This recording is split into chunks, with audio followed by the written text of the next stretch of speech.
प्रथम तहलका न्यूज। हम तो कंपेयर करेंगे, निश्चित करेंगे कि पहले क्या होता था और आज क्या होता है।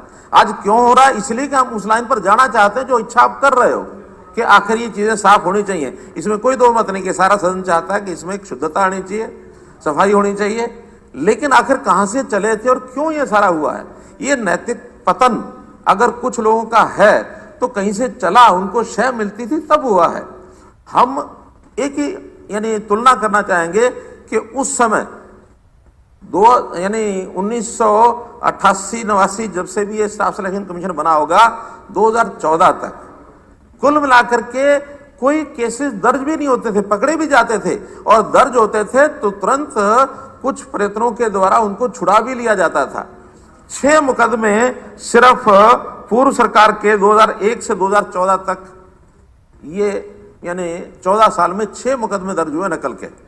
अब 6 मुकदमे दर्ज हुए, जबकि 2014 से लेकर के और अभी 2021 तक हमारी सरकार में 43 मुकदमे दर्ज हुए नकल के खिलाफ, 43।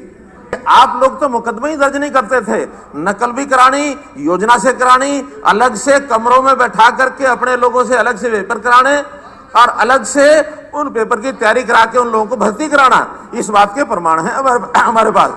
लेकिन जब कभी कोई पकड़ा भी जाए तो उसको मुश्किल से मुकदमा दर्ज करना और दर्ज करने के बाद उन 6 में से 4 लोगों को तो, अब सरकार आपकी थी, कुछ भी आप करा सकते थे, उनको निर्दोष साबित करके उनको छुड़वा भी दिया गया। हमारे समय में 28 मुकदमे तो जो बताए जा रहे हैं और प्लस 15 मुकदमे ऐसे हैं जहां सेंट्रल गवर्नमेंट के जो पेपर हुए हैं, आप कहते हैं कि उसमें नहीं होता। 15 मुकदमे तो आज केंद्र सरकार के जो एग्जाम थे उनकी शिकायत के ऊपर भी दर्ज हुए हुए हैं। हम नकल को बिल्कुल होने नहीं देंगे और नकल के खिलाफ एक मुहिम जो हमने चलाई है, उस मुहिम में हमने तो अपनी 4 भर्तियां अपने आप रद्द की हैं। हमने अपने आप रद्द की हैं। आपकी भर्तियों के ऊपर तो क्वेश्चन मार्क लगाया कोर्ट्स ने और 3 भर्तियां कोर्ट ने रद्द की हैं। हम अपने आप रद्द कर रहे हैं, आपकी कोर्ट रद्द करती है। कोर्ट ने, देखिए, आर्ट्स एंड क्राफ्ट कोर्ट ने रद्द की, पीटीआई कोर्ट ने रद्द की।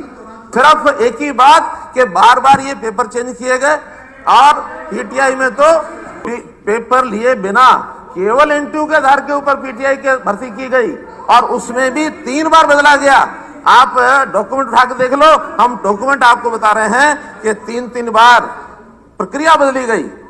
25 नंबर का इंटरव्यू और 27 नंबर इंटरव्यू में दिए गए और बाद में तो जब लगा कि उसके हिसाब से भी नहीं आए तो बाद में जो पेपर है उसको, जो दिया गया पेपर, उसको रद्द करके केवल इंटरव्यू के आधार पर भर्ती की जाए। ये सुप्रीम कोर्ट तक गया केस, सुप्रीम कोर्ट तक गया है। तो इसलिए हम अपने दम पर ये मेरिट के ऊपर करेंगे और ये मिशन मेरिट ये जारी रहेगा। हमारे जितने एम्प्लॉइज पकड़े गए, अनिल कुमार सहायक कैशियर, इसको हमने सस्पेंड किया तत्काल। बलवान शर्मा एचएसपी लिपिक, इसको सस्पेंड किया। धर्मेंद्र प्राइवेट ठेकेदार, इसके खिलाफ कार्रवाई की। हमारे 9 लोग हैं जिनको हमने जैसे ही 2018 के अंदर ये पंचकुला का जो केस हमको ये पकड़ा गया, उस समय तुरंत इनके खिलाफ मुकदमा दर्ज किया और मुकदमा दर्ज करके लीक पेपर का हमको पता लगा और उसके केंद्र कहां ध्यान में आए। हिसार, उकलाना, 21 जींद का, चिड़ी कैथल से, धमतान साहब, प्योदा, खापड़, ढाणी खुशहाल, मलिकपुर, वाणीखेड़ा का, फिर माजरा प्याऊ, रटोली, गुड़गांव, खंडाखेड़ी, और ये सूत्र जाकर के मिले हमें जम्मू।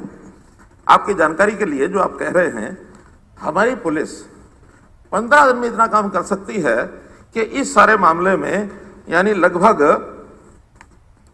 25 से 30 लोग इसमें जो गिरफ्तार हो चुके हैं, वो इस पेपर की लीकेज कहां से हुई है वहां तक लगभग पहुंच चुके हैं।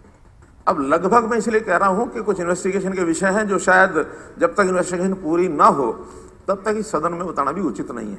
लेकिन इसके लिंक जम्मू तक जुड़ चुके हैं। प्रिंटिंग जहां हुई है वो स्थान भी हमें पता लग गया है। अल्टीमेटली कहां से लीक हुआ है वो जानकारी भी हमको लग गई है और वो कैसे कैसे पेपर बिकने शुरू हुए। सबसे पहले तो पेन ड्राइव सिर्फ 5 लाख रुपए बिकी, बाद में वो 20 लाख रुपए में बिकी, 1 करोड़ रुपए तक उसकी पहुंच गई कीमत, और वो चलते चलते नीचे फैल गई। और फैलने में कुछ ऐसे लोग जो लगातार ये काम कर रहे हैं ऐसे चिन्हित हो गए हैं, उनके खिलाफ कार्रवाई हो रही है और इसमें कोई भी कसर छोड़ी नहीं जाएगी। आखिर अगर हम जड़ तक नहीं पहुंचेंगे तो हम अपने उद्देश्य में सफल नहीं हो पाएंगे। मैं विश्वास दिलाता हूं सदन को, अगर रूट लेवल तक न पहुंच सके तो निश्चित रूप से इसकी बड़ी से बड़ी जो इंक्वायरी होगी किसी जज से करानी होगी, तब भी हम कराएंगे, इसमें कहीं कोई दो राय नहीं है। लेकिन हमारा उद्देश्य है असल कल्प्रेट पकड़ा जाना चाहिए। लेकिन हर बात के लिए हर आदमी जिम्मेदार होगा ऐसा नहीं है। आखिर अगर इसमें स्टाफ सिलेक्शन कमीशन का कोई व्यक्ति जिम्मेदार है उसको भी टांगा जाएगा। हमारे यहाँ सरकार में बैठा कोई आदमी जिम्मेदार हो, चाहे पक्ष का चाहे विपक्ष का हो, उसको भी टांगा जाएगा। अगर हमारी पुलिस जड़ तक पहुंच गई और पटाक्षे पूरा हो गया तो उसके बाद इसकी इंक्वायरी की जरूरत नहीं है। ये विषय हमारी इन्वेस्टिगेशन का है। अगर हमारी इन्वेस्टिगेशन तथ्य तक नहीं पहुंची और हमें इसको वहां कहीं कठिनाई आई, हमारी पुलिस वहां तक नहीं पहुंच पाई, तो निश्चित रूप से इसकी इंक्वायरी किसी हायर लेवल पर कराई जाए। जो उठाते हैं किरदार पर उंगलियां मेरे, जो उठाते हैं उंगलियां किरदार पर मेरे, लगता है घर में उनके आईना नहीं है।